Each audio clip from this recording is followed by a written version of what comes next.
हाँ जी, तो बच्चों ये रही आपकी लर्निंग असेसमेंट नंबर 2.3 जिसमें वो कहता है कि the power absorbed by GX. अब ये जीएक्स क्या चीज़ है? जिन बच्चों ने इसकी एग्जांपल समझी थी मेरी वीडियोस से, उनको तो पता ही होगा। जी का मतलब होता है कंडक्टर। अब कंडक्टर और रेजिस्टर में आपस में क्या ताल्लुक है बच्चों? देखो, कंडक्टर पता है क्या होता है? रेजिस्टर का टोटली अपोजिट।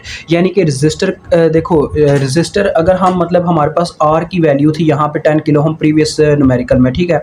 अगर मैं इस आर की वैल्यू से जी की वैल्यू निकालना चाहूँ ना, तो पता है मैं कैसे निकालता है इस तरह से, G is equal to 1/r। यानी ये दोनों आपस में मुहालफी होते हैं।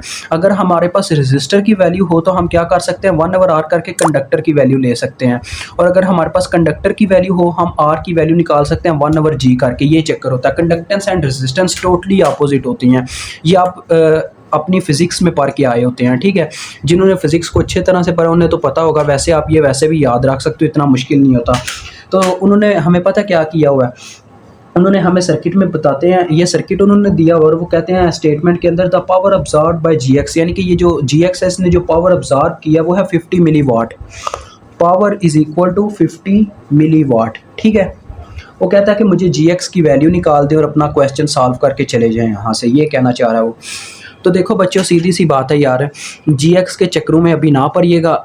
अभी आप ना रेजिस्टेंस के कंसेप्ट से चलिएगा।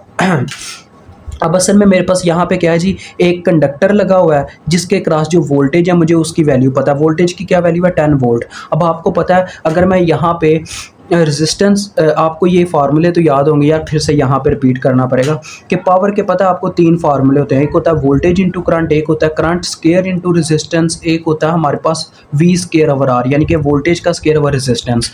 आपने पता है क्या करना है, आर की वैल्यू निकाल लेनी है, फिर उसका इन्वर्स लेके आपने जी एक्स निकाल लेना। बस इतनी सी कहानी है, समझ गए ना। तो देखो, अब यहाँ पे अकॉर्डिंग टू कंडीशन हमारे पास पावर की वैल्यू भी है, वोल्टेजेस की वैल्यू है। तो इसका मतलब ये वाला फार्मूला तो गया क्योंकि मेरे पास करंट की वैल्यू नहीं है। ये भी गया, ये भी हम इस्तेमाल नहीं कर सकते, ये भी नहीं कर सकते क्योंकि मेरे पास करंट का वैल्यू नहीं है। ये वाला इस्तेमाल हो सकता है, यानी कि P is equal to V square over R. तो हमें आर की वैल्यू निकालनी है, तो ये दोनों आपस में इंटरचेंज हो जाएंगे। आर उधर चला गया, पी नीचे आ गया, ठीक है। तो आर इज इक्वल टू मेरे पास आ गया वी स्केयर ओवर पी। तो वी का स्केयर यानी कि 10 का स्केयर ओवर पी की वैल्यू जो कि 50, यानी कि पावर की वैल्यू 50 मिली। अब देखो ऊपर आ जाएगा 100 बटे में 50, तो 50 एक बार, 50 दो बार 100 होता है। तो लिहाजा हमारे पास आ गया 2 किलो ओम। पता कैसे किलो हुआ, मिली ऊपर जाके किलो बन जाता होता है। अब इसी आर की मदद से मैंने जी की वैल्यू निकालनी है। अभी मैंने बताया इन दोनों का आपस में टोटली इन्वर्स रिलेशन है। मैं जी एक्स की वैल्यू अगर आर से निकालना चाहता हूँ तो मुझे 1/r करना पड़ेगा। बस इतनी सी कहानी थी यार, 1/2 किलो। अब ये किलो ऊपर आके मिली बन जाएगा, ठीक है। और 1/2 आपको पता ही है कितना होता है, 0.5 होता है, ठीक है।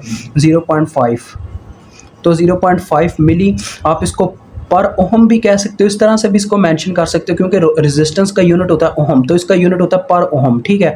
मोहो इसको कहा जाता है वैसे, और वैसे इसको ये भी कहा जाता है, ये देखो ये भी इसका यूनिट होता है, ये देखो एस से डिनोट किया जाता है। आप चाहो कोई भी यूनिट लिख सकते हो। ये पर ओहम आपके लिए ज़्यादा बेटर रहेगा, आपको कुछ मतलब कि मज़ीद याद नहीं करना पड़ेगा।